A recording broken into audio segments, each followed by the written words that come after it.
going to get in the program here. We're going to start with cover crops, Holly.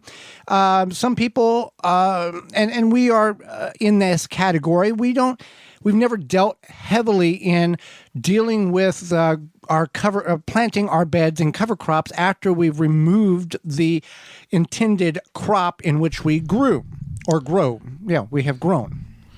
Right. So cover crops are helpful for many reasons. And what for those, we've heard the term cover crop. What is a cover crop? What is the primary purpose of one saying, I'm going to plant a cover crop in this bed? Well, I guess there's not really a primary purpose, but it forms a living mulch. It helps reduce soil splash and erosion, and it keeps the weeds usually in check, and it's green manure. It's a living item that is going to, at a certain point, be cut down or chopped or tilled under or mixed under in order to utilize that plant as a free fertilizer, essentially, or a free soil builder to enrich the ability of your soil to grow the next crop better. Right. That's exactly what it's going to do. And they're considered green manures because it doesn't smell. Well, it doesn't smell. I mean, people associate manure with bad smell. Right, but it also affixes a lot of nitrogen to the soil.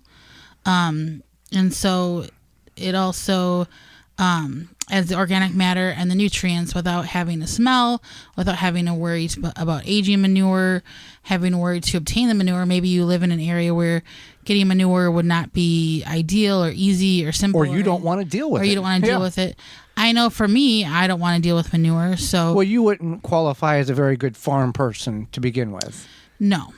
You couldn't move the gate quick enough if you're sorting cows. You know, you like to say this to me, Yeah. And then I'm going to flip the switch on you because I had to teach you how to drive properly in the city. Well, I don't think there's a qualification now if you've drove in any city whatsoever. I think it's every man and woman for themselves. Right, but back then, when we were dating, I had to show you how to drive properly in the city because you just were all over the place. Well, and still, to this day, I still have to check you and be like, no, this is the exit, not this exit, 1 more mile.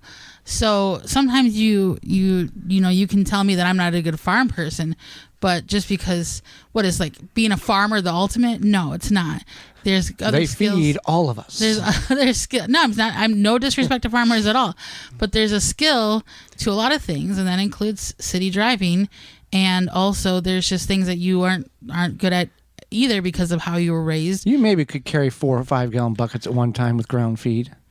I could. It probably. It would hurt your fingers, but you could probably make it done. I could get it done. Yeah, you get it done. Yeah. How much does a 5 gallon bucket weigh with ground feed? I'm going to say 30 pounds. Yeah, I could do that. 30 pound base. Anyway, for more farm talk, you can. So, what type of plants can one plant that would define as being a cover crop? So there are a couple of them, or a number of them actually. So there's mostly legumes, which are things like vetch, clover, beans, and peas. And then there's grasses such as ryegrass, oats, rapeseed, winter wheat, and winter rye and buckwheat. Now, we're not growing these to the full mature, like beans or peas.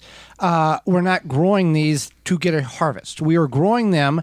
Typically, you're going to turn them under or chop and drop them prior to or right at the point of flowering, because some of these you don't want them to flower because they're going to turn into a pasture in your garden. You want to get the nutrients, you want to get the plant to grow, photosynthesize, pick up that green, that nitrogen in the leaves, and then you're either going to chop and drop it or you're going to till it in or incorporate it into the bed. Right. And so that just adds the organic matter.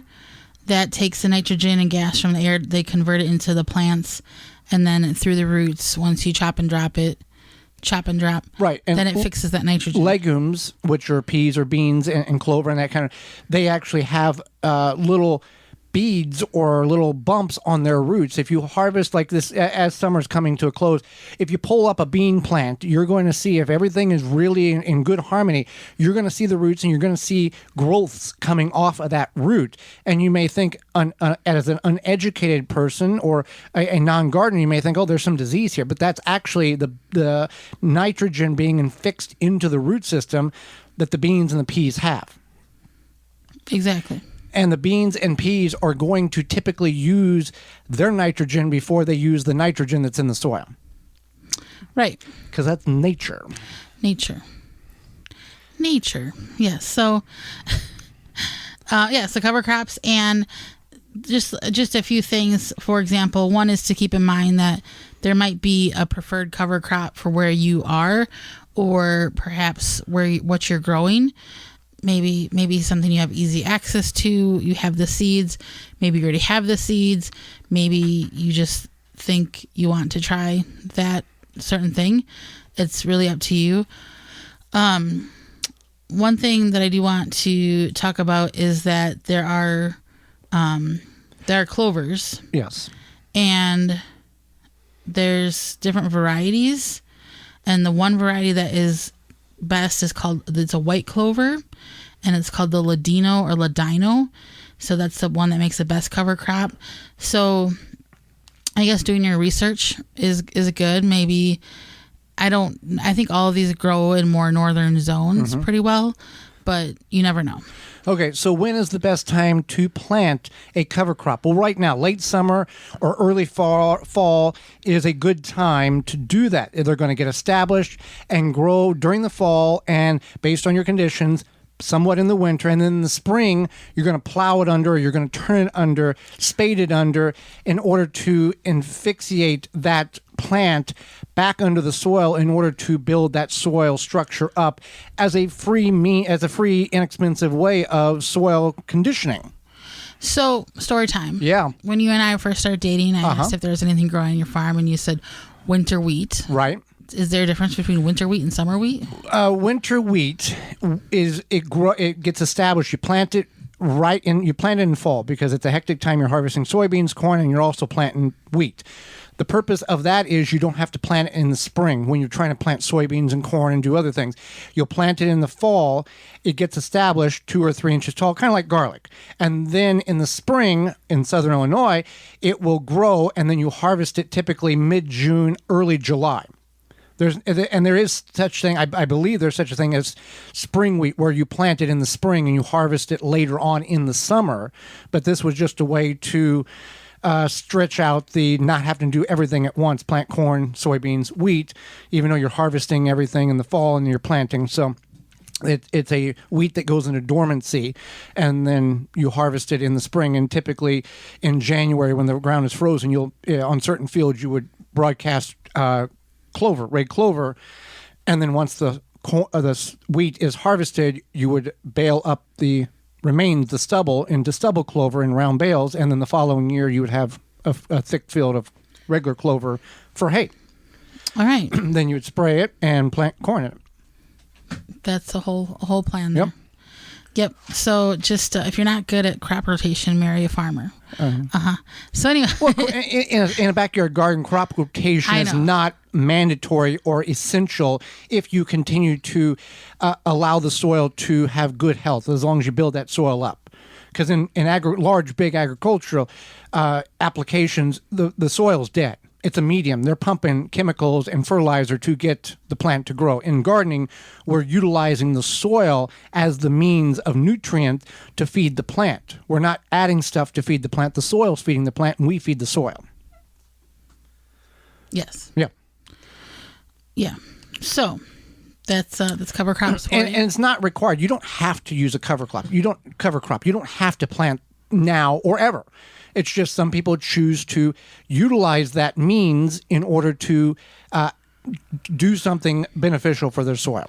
And I think that if you do have the space and you want to try, and also when I was doing some research, it's not a bad idea if you are expanding your garden and you're not really, maybe you did a soil test, you need to affix more nitrogen. That's one of the things you want to affix. You could dig up that soil now or turn it over or whatever plant the cover crop, and then you will Well, also, if you don't want to plant something to cover that soil to keep other weeds and vegetation from a nice thick bed of of clover or rye or something to really choke out anything that may be coming up. Absolutely. So waltonsinc.com is a place for everything you need if you're in the seasoning and spices world, or butchering, or just need something to utilize equipment for meat cutting. Everything but the meat. waltonsinc.com. We are brought to you today by our sponsor, Walton's Inc. We know you care about where your food comes from, canning and preserving your fruits and vegetables, but what about the meat? At Walton's Inc., you can get all the equipment, seasoning, and supplies to make sausage, jerky, and any other meat products your way to your high standards. Do you want to make snack sticks that people will actually like? Walton's has their website called meatgiststicks.com. It's an informational site to help you make the best finished product. They have a full line of meat grinders, mixers, sausage stuffers, and more to help you go from animal to edible. Walton's everything but the meat. You can use code GROW50 to save 10% off your orders of $50 or more at waltonsinc.com. For more information, please visit thewisconsinvegetablegardener.com.